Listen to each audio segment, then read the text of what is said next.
હાલમાં 10મા 12માની પરીક્ષાનો કાર્યક્રમ જાહેર થઈ ગયો છે અને બધા જ બાળકો એની તૈયારી કરી રહ્યા છે. સાથે સાથે લગ્નની સિઝન હોવાથી પાર્ટી પ્લોટમાં ખૂબ મોડા સુધી ડીજે વાગવાની ફરિયાદો મળી રહી છે, જે અંતર્ગત જાહેરનામું બહાર પાડવામાં આવ્યું છે અને હવે જે કોઈ પાર્ટી પ્લોટમાં 10 વાગ્યા બાદ ડીજે મોટા અવાજમાં વગાડવામાં આવશે, ડીજેનો ઉપયોગ કરવામાં આવશે તો ત્યાં કાયદેસરની કાર્યવાહી કરી અને ડીજે જપ્ત કરવામાં આવશે. સાથે સાથે જે મોડી રાતે લક્ઝરી બસો અને મોટા ટ્રક્સ જે હોર્ન વગાડે છે જેમાં બાળકોને ભણવામાં વિક્ષેપ થાય છે, બધા ટ્રક અને લક્ઝરી બસો પણ કાર્યવાહી કરવામાં આવશે. હાલમાં જે રોંગ સાઈડ ચાલી રહી છે લક્ઝરી બસ અને જે જાહેરનામું ભંગ કરીને પણ સમય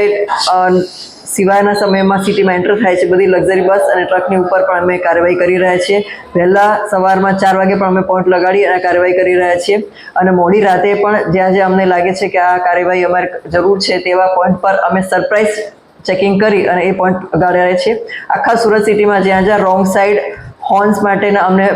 લાગે છે કે અહીંયા ફરિયાદો વધારે આવે છે એ જગ્યા પર અમે અહીંયા પોઈન્ટ રાખી અને ટ્રાફિક પોલીસ દ્વારા કાર્યવાહી કરવામાં આવી રહી છે.